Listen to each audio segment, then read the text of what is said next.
الحمد لله رب العالمين والعاقبة للمتقين ولا عدوان إلا على الظالمين والصلاة والسلام على إمام الموحدين الذي بعث رحمة للعالمين نبينا محمد وعلى آله وصحبه ومن تبعهم بإحسان إلى يوم الدين.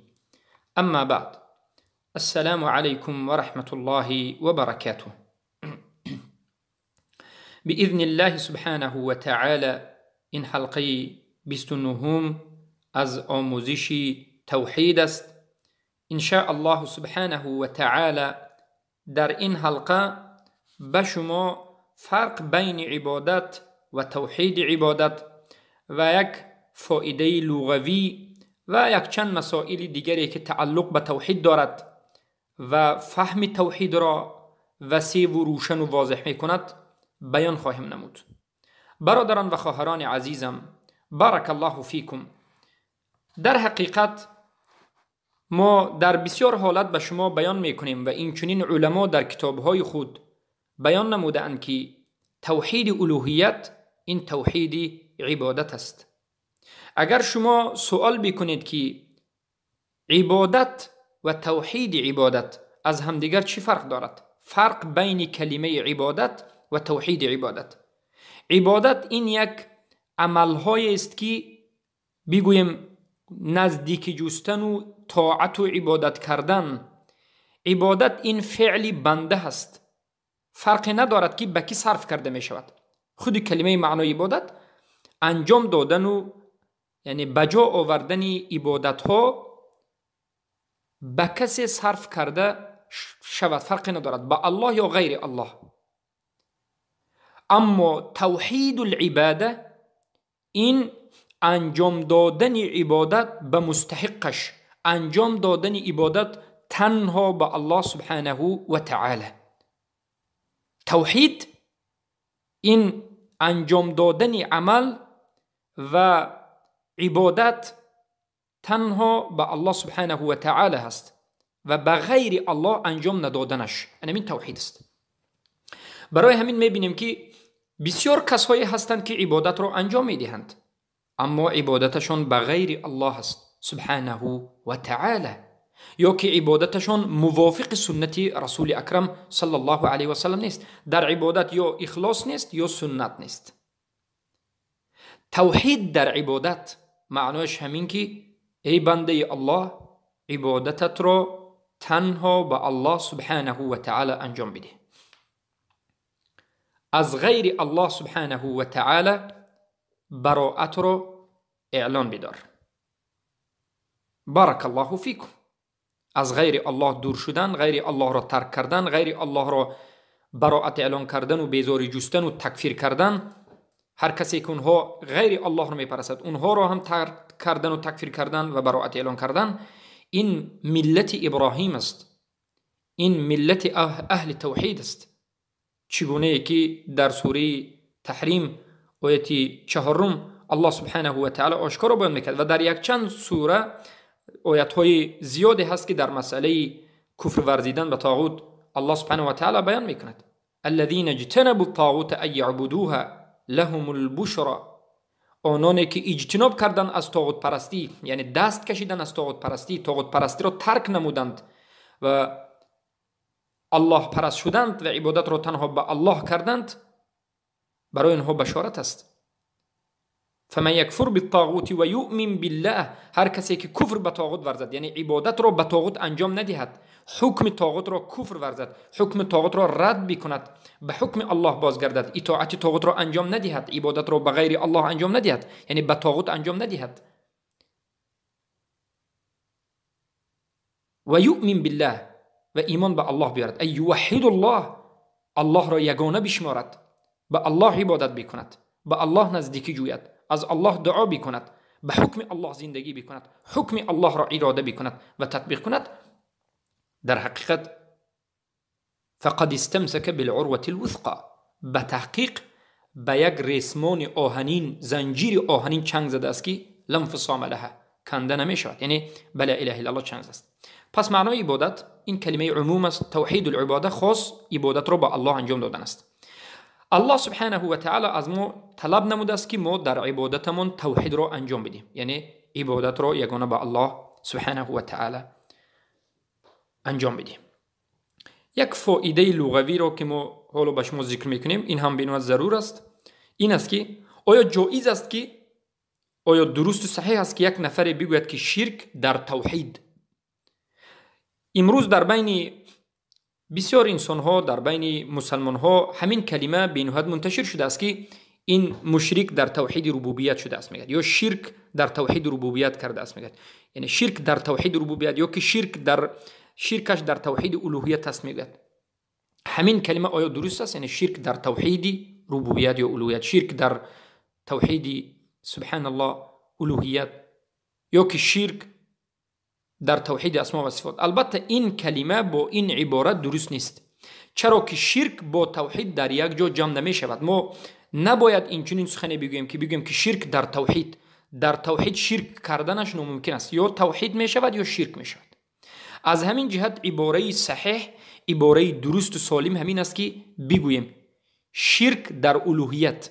یک انسان شرک را دیدید که در عبادت انجام داد، میگید که شرک در الوهیت انجام داد، شرکش در الوهیت است، مشرک در الوهیت شد. نمیگویم که شرک در توحید الوهیت، مشرک در توحید الوهیت شد، نمیگویم، بلکه میگیم که شرک در الوهیت، شرکش در الوهیت است، یا مشرک در الوهیت، یا شرک در ربوبیت کرد. بارک الله فیکم. این چنین گفته نمیشد که شرک در توحید، شرک در توحید ربوبیت، شرک در توحید الوهیت. علت این سخن چیست؟ سبب این سخنمون چیست؟ سببش این است که توحید مقابل شرک است و شرک و توحید در یک جا جمع شدنش ناممکن است. توحید هیچ تعلق به شرک ندارد. تعلق توحید به عبادت است، عبادت، الوهیت و ربوبیت. پس هر کسی که الله سبحانه و تعالی را یگانه شناخت و موحد شد، توحید را به جا آورد، به وی گفته نمی شود که مشرک در توحید شد یا شرک را در عبادت انجام داد. بارک الله فیکم.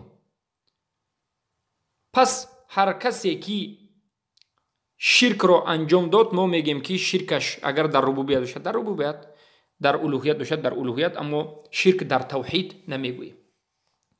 اما جایز است که در مسئله کفر گفته شود کفر در توحید یا کفر به توحید، برای آنکه کلمه کفر دیگر معنا دارد. کفر ورزیدن، انکار کردن، رد کردن توحید. برای همین ما بعضی انسان ها رو میبینیم که در حقیقت به توحید کفر میوردند. ما میگیم کفر این در توحید است، کافر به توحید شد، یعنی توحید را رد کرد و انکار کرد. این من باب فایده بود. بارک الله فیکم. پس الوهیت و ربوبیت این دو قسم اساسی توحید که دیگر همه توحیدها، تمام نمودهای توحید به زیر این دو می درآیند. حتی توحید اسماء و صفات، اسماء و صفات الله سبحانه و تعالی، نامها و صفات الله سبحانه و تعالی داخلی توحید ربوبیت است.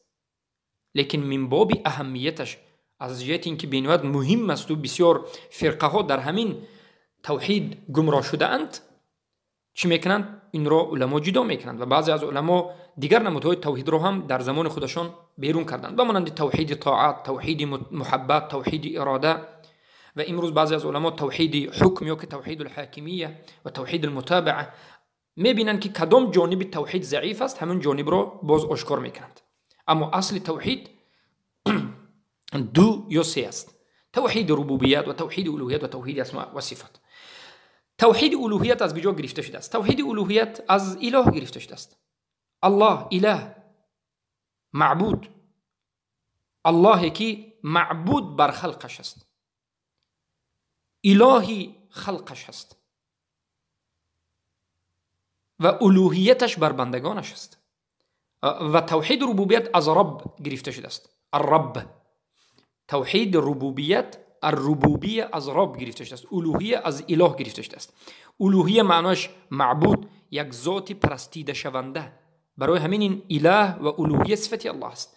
ربوبیه و رب این نگهدارنده و حفظ کننده و خالق و عالم و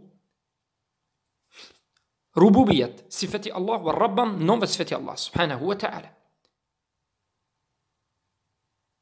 الوهیت و ربوبیت این صفت الله است، اما اله و رب نام الله و صفت الله است. هر یک نام به خودش صفت دارد.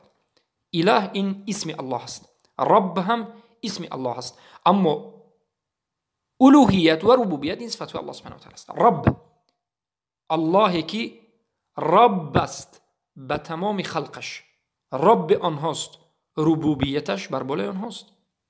بارک الله فیکم. پس برادران و خواهران بزرگوارم، شأن توحید بزرگ است. شأن توحید به نهایت بزرگ است.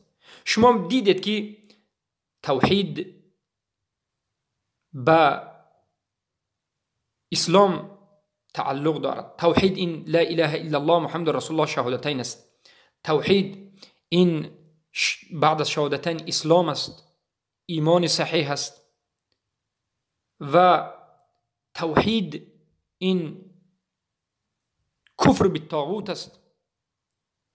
توحید این به تمام قسم های اسلام تعلق دارد، یعنی اساس توحید است.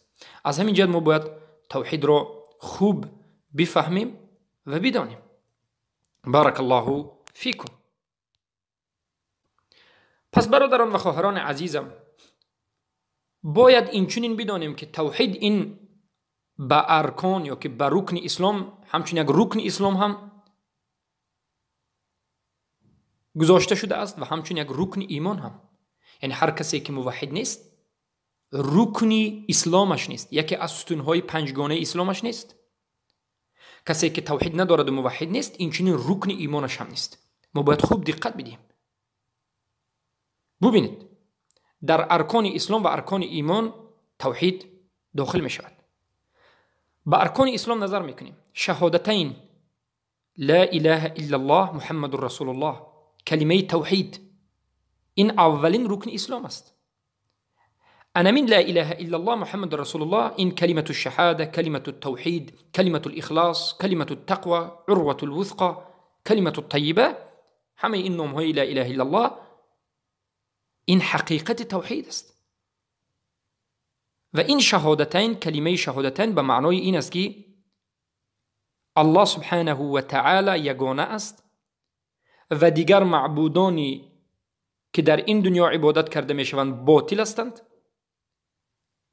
و الله سبحانه و تعالی در حقیقت یکتا هست و مثیل مانند ندارد. یعنی اثبات ایمان میکند، هم الوهیت و هم ربوبیت و هم اسما و صفات همه را کاملا در بر میگیرد. پس یکمین رکن اسلام این توحید است. ما مسلمان ها اولین رکن اسلام را اهمیت ندادیم. فکر کردیم که لا اله الا الله محمد رسول الله یک کلمه عادی هست.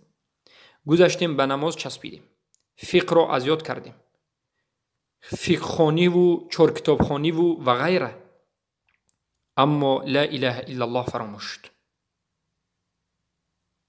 پس از عقل هم هست و این چنین نقل به این دلالت میکند که ما باید اولین رکن اسلام را بیاموزیم. این چنین نظر میکنیم به ایمان. یکمین رکن ایمان آوردن به الله است. ایمان آوردن به الله همان وقت قبول می شود که با توحید باشد. یعنی یگانه به الله ایمان آوردن که الله از ربوبیتش می نگریم خالق است و رازق است و حاکم است و عالم است، به مشیت خودش هر چیزی را که خواست انجام می دهد، و از الله را از طرف الوهیتش ایمان بیاوریم که تمام عبادت تنها به الله سبحانه و تعالی انجام داده شود. توحید الوهیت. هر کسی که به الله ایمان آورده میگوید اما این ایمانش به الله بدون توحید است، با همراهیش توحید ندارد، ایمانش قبول صحیح نیست. همان وقت ایمان آوردن من و شما به الله درست است و صحیح است و قبول کرده می شود که ایمان ما به الله با همراهی توحید باشد. الله را یگانه بشناسیم و به یگانگیش ایمان بیاوریم. چگونه که الله سبحانه و تعالی خودش میگه اعوذ بالله من الشیطان الرجیم قالوا آمنا بالله وحده، گفتند ایمان آوردین به الله، به یگانگیش، به خودش، تنها به خودش. هستند انسان هایی که ایمان به الله و ایمان به اولیا می آورند. هستند انسان هایی که ایمان به الله، ایمان به قبر، ایمان به الله، ایمان به هیکل، ایمان به الله، ایمان به چیزی دیگر، ایمان به الله، ایمان به وطن، ایمان به حکم الله، ایمان به غیر حکم الله. این چنین انسان ها ایمان به الله نآوردند، ایمانشون صحیح نیست، اینها مشرکند. پس اولین رکن ایمان هم این ایمان آوردن به یگانگی الله است. قالوا آمنا بالله وحده، گفتند ایمان آوردیم به الله، به یگانگی الله. ایمان آوردن به الله به وجود می آید، قائم می شود به ایمان آوردن به وجود الله. یعنی ایمان آوردن به الله یعنی باید ایمان بیاری که الله وجود دارد، ایمان بیاری که الله یگانه است، ایمان بیاری که الله یکتا و تنها و یگانه در ربوبیتش است، در الوهیتش است، در اسما و صفاتش است. پس ایمان به الله این رکن اولی است از رکنهای ایمان. سبحان الله. و این چنین نظر بکن، رکنهای باقی مانده اسلام بعد از لا اله الا الله محمد رسول الله، نماز، زکات، روزه، حج، 4 رکن در زیر لا اله الا الله است. طلبات توحید است.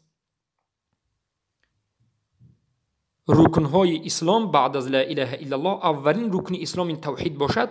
باقی مانده دیگر رکنهایش از زکات و از روزه و از حج و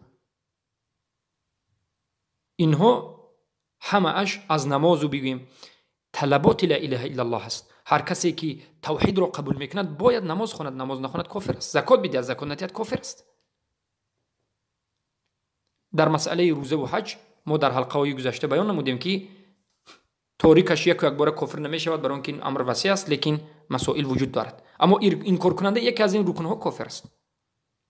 این چنین رکن های ایمان 6 رکن دارد. اولش ایمان آوردن به الله، بعد از این به ملائکه ها، بعد از این به کتاب هایش، بعد از این به رسولش، بعد از این به روز قیامت و به تقدیر نیکی و بدیش. از این 5 رکن هم طلبات توحید، طلبات ایمان به الله است.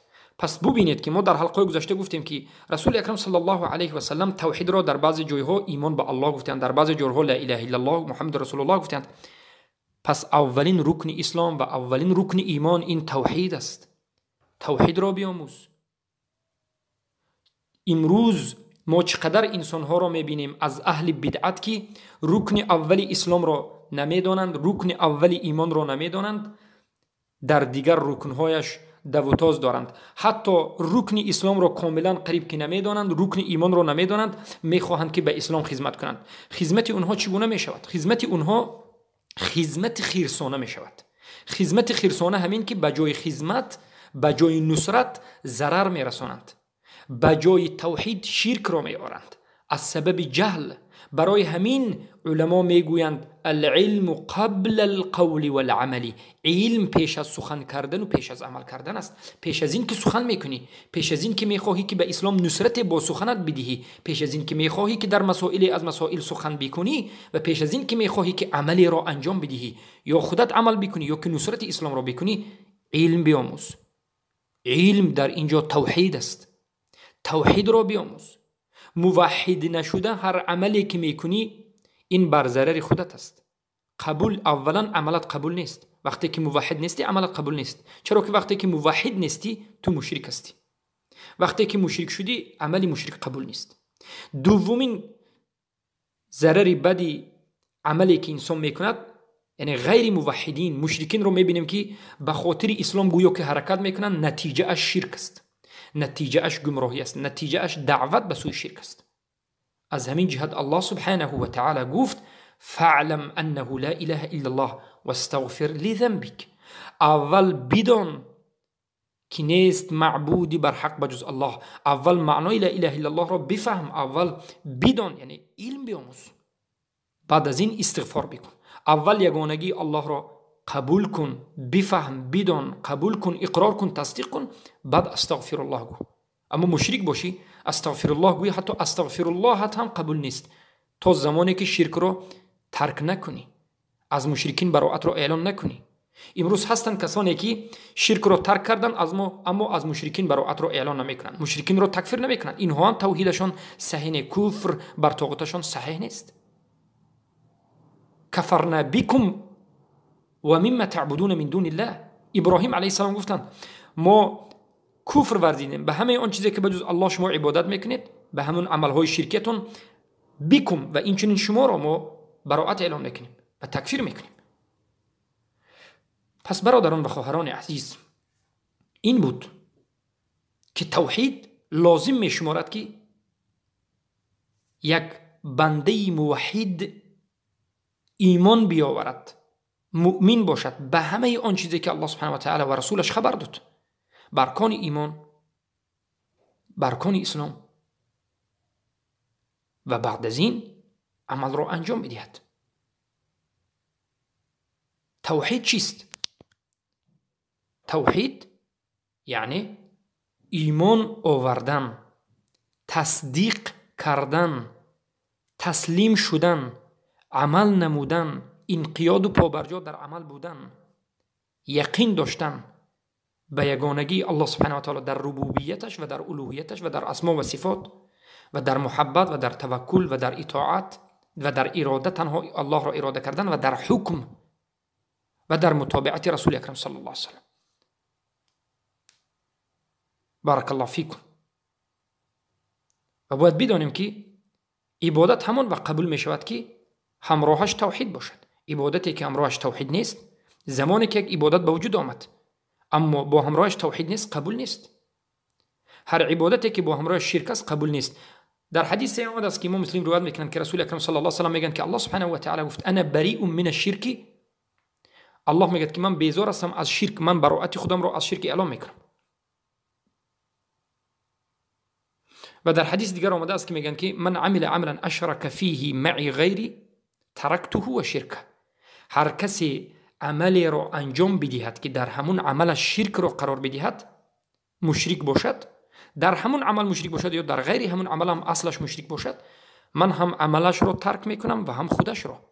الله انسان مشرک را نه عملش را قبول میکند نه خودش را هم دوست ندارد و الله آدم مشرک را غضب میکند و بد میبیند. سبحان الله. پس این است که الله سبحانه و تعالی من شما را خلق کرد تا که موحد باشیم. چگونه که ابن عباس رضی الله عنه میگه و ما خلقت الجن والانس الا ليعبدون. الله سبحانه و تعالی میگه که ما خلق نکردیم جن ها رو و انسان ها مگرم برای یگانه عبادت کردن، به خاطر توحید، به خاطر اینکه موحد باشند. بارک الله فیکم. پس این دلالت میکند که توحید اساس است و آموختن توحید واجب است. تعلیم گرفتن مسائل توحید و این چنین تعلیم گرفتن شرک و سببهای شرک و مسائل شرک به هر یک مرد مسلمان و زن مسلمان فرض است، فرض عین است. واجب ما وقتی که میگیم این به معنای فرض است. به هر یک مسلمان زن و مرد فرض است، فرض عین است که توحید را بشناسد، بیاموزد، بفهمد. توحیدی که الله سبحانه و تعالی من شما را امر کرد و این چنین شرک را بشناسد، بفهمد، بیاموزد. سبحان الله. سببهای شرک را بیاموزد. این یک قلعه مسلمان است. وقتی که مسلمان توحید را می آموزد و وقتی که مسلمان شرک را می آموزد، خودش را به درون یک قلعه جایگیر کرده است. چرا که وقتی که شرک را می آموزد از شرک دور می شود، وقتی که توحید را می آموزد توحید را چنگ می زند و قبول می کند. سبحان الله. آیا نمی بینی که بعضی از صحابگان رضی الله عنهم زمانی که برای اونها حقیقت شرک کم پنهان و نافهمه ماند، که اونها بعضی از صحابه‌ای که نه به اسلام آمده بودند، وقتی که رسول اکرم صلی الله علیه و سلم مکه را فتح کردند، در همون روز بسیاری از مشرکین اسلام آورد، صحابه شد، به رسول الله ایمان آورد، رسول الله را دید صحابه شد. اما صحابه‌ای که نو از کفر به ایمان وارد شده بود از شرک به اسلام و به توحید وارد شده بود. اما بعضی از مسائل توحید برای اون حالا پنهان بود، حالا نفهمیده بود، به سبب اینکه سبحان الله نو مسلمان شده بود. حدیث عهدی به کفر یا که حدیث عهدی به اسلام میگفتن. از رسول اکرم صلی الله علیه وسلم از همین سببی به علمی نفهمیدن این نو مسلمان شده ها پرسیدن که ای رسول الله صلی الله علیه وسلم به ما یک درخت رو قرار بده، ذات و انواط رو قرار بده که ما به این درخت تبرک بکنیم. از سبب نفهمیدنشون. از سبب چرا نفهمیدنشون؟ از سبب نفهمیدن بعضی از نمودهای شرک رو نفهمیدند و از رسول الله این طلب رو کردند که به ما یک درختی قرار بده. شرک رو انجام ندادن. این طلبشون طلبی شرک اکبر نبود. این طلبشون همین حکم طلب کردنشون شرک اصغر شد. به شرک اصغر واقع شدند، اما به شرک اکبر واقع نشدند، فقط طلب کردند. این دلیل رو مرجئه ها خوبثا مداخله می آورند و به شرک اکبر که اجازه میدن. البته این درست نیست، این به شرک اصغر در میکرد. رسول اکرم صلی الله علیه و سلم یک و یک باره به این نو مسلمان شده ها، به این صحابه ها انکار کردند.